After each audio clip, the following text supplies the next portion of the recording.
my stepfather at the time, who had the same business I'm in, different company, obviously, had offered me to come into the business. We had a sit down. I remember him talking to me. I remember sitting at a diner with him and him kind of explaining to me what would be required of me, what the ask is, you know what I mean? Was I ready to put all my cards on the table and go all in?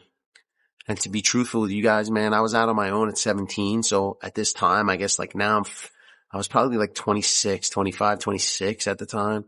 So I had already been through a lot. You know, I'd been living on my own for 8 years. I had bounced around a lot. I had gotten arrested. There was just so much.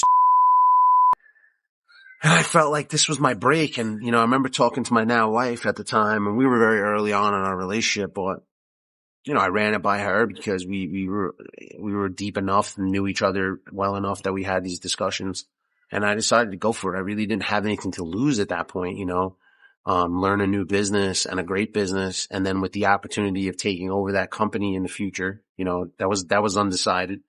You know, who would turn that down, you know? But you know, with that said, we didn't have a great relationship to start. So I wanted to start with that because some of you guys that are watching this, you're going through a family business. Maybe your interactions with said parent is a little bit different than mine. Him, and I were at odds for many, many years. I was kicked out of my house at 17. That was basically his doing. We really didn't do a lot of talking for many, many years. So it was a very strained relationship. It was not easy, by any means. So this might sway, you know, how deep into this video you might go, or if you're going into a family business now, your relationship with that person. But again, it's all relative at the end of the day because I was mature enough to handle it. But I probably wasn't mature enough, in certain ways, to really understand what was, you know, being asked of me, and the sacrifices that were going to be needed. So, like I said, I started, you know, almost 16 plus years ago. And when I first came in, again, when you come in green, the relationship is fine because you don't really have a lot of knowledge. So you're really just learning everything from scratch. It's a lot of fun.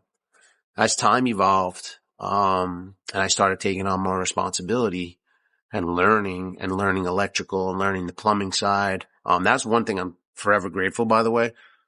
So you could sit there and argue with that person, but I was a very hands-on person. I wanted to work with my hands. So when the opportunity presented itself and he had told me straight up, he's like, the only way to really run a business like this is to understand the mechanical side. So that's service and plumbing and everything, systems. And he like now looking back on it as almost 6 years in my company, he couldn't have been more right.